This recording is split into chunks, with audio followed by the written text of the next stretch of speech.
کعبہ شریف یہ وہ جگہ ہے، یعنی 1000 بار کسی نے کعبہ دیکھا ہو یا کبھی بھی نہیں دیکھا، اور لاکھوں بار ویڈیو میں دیکھا اور تصویروں میں دیکھا ہو، لیکن جب فرسٹ ٹائم بندہ کعبے کے سامنے جاتا ہے نا، میں کہتا ہوں ختم ہے نا، جو اس کی کیفیت بنتی ہے وہ لفظوں میں بیان ہی نہیں ہو سکتی۔ بندہ اتنا سا ہو جاتا ہے، اس کو لگتا ہے کہ میں کہاں آ گیا ہوں، میں واقعی کعبے کے سامنے ہوں، میں رحمان کے گھر کے سامنے ہوں، میں کریم کے گھر کے سامنے ہوں، اور پھر آنکھوں سے خود بخود آنسو بہتے ہیں۔ اور علماء نے ایک بڑی پیاری بات بھی فرمائی کہ جو یہ ہے نا کہ کعبے پر پہلی نگاہ پڑتے ہی دعا قبول ہوتی ہے، فرمایا اس کی ایک وجہ یہ ہے کہ کعبے کو دیکھ کر تمہارے دل پر جو کیفیت طاری ہوتی ہے نا، ایکچوئل وہ کیفیت کی وجہ سے دعا قبول ہوتی ہے۔ یہ کیفیت وطن میں طاری ہو جائے تب بھی دعا قبول ہو جائے گی۔ تو کعبے کو دیکھ کر واقعی، یعنی ناظرین آپ کو شاید میں الفاظ میں نہیں بیان کر پاؤں گا، جو گئے وہ میری بات کو ایکسپٹ کریں گے، اسپیچ لیس۔ کعبے پر پڑی جب پہلی نظر، واقعی کیا چیز ہے دنیا بھول گیا، انبلیویبل۔ یقین کریں ایسا دل کے قریب یہ شعر ہے۔ صرف الفاظ نہیں مانگتے، کبھی اشک مانگتے ہیں، کبھی دل مانگتا ہے، کبھی کیفیت مانگتی ہے۔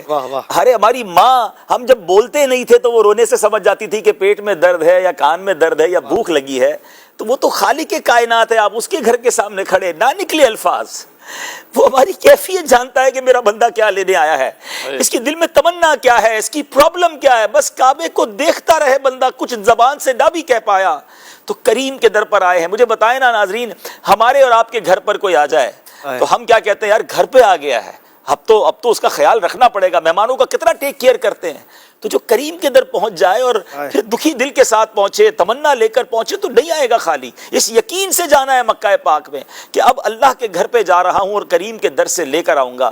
واقعہ میں نے پہلے بھی سنایا، لیکن کہتے نا کچھ الفاظ ادھر لگتے ہیں، کہ ایک صاحب نے بتایا کہ کعبے کے دروازے کے سامنے، اچھا میں نے کہا نا واقعات سب کے ساتھ ہوتے ہیں، تو واقعی کبھی کبھی تو وہ کہتے چنگاری ہوتے ہیں کچھ لوگ، برابر میں بیٹھ کر ایسے دعا مانگ رہے ہوتے ہیں یا ایسے الفاظ سے دعا مانگ رہے ہوتے ہیں، ہمیں کرنٹ لگ جاتا ہے کہ یار یہ کیسے بات کر رہا ہے اللہ تعالیٰ سے، اور اس کی کیفیت کیا ہے۔